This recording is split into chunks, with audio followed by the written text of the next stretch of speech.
سلام علیکم هموطنان عزیز. نام من ایوب. دوستان عزیز، امروز 15:30 ویدیوی نو است.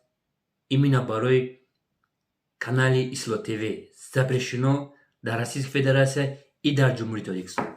دوستان عزیز، именно برای نهضت اسلام запрещено в Российской Федерации и در وطن عزیزمان رد با پونی программа رفتیسته.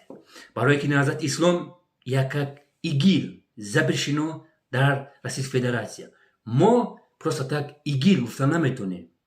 ما باید по закон ИГИЛ запрещено в Российской Федерации.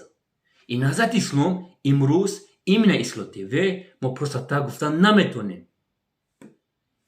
وقتی که ما Islo TV گفتیم باید دالше بگیم запрещено در Российской Федерации и در جمهوری تاجیکستان. کسی که подписаться کرده уже میدونن کی подписаться کرده و از گیجو است. دوستان عزیز، کسی که подписаться کرده حیات شما در خطر است. من از شما یک طلب دارم. همین ویدیو دستگیری کنین. همین ویدیو باید تمام مردم مهاجر، دوستان عزیز، باید همین ویدیو را تماشا کنن. زنده باشید.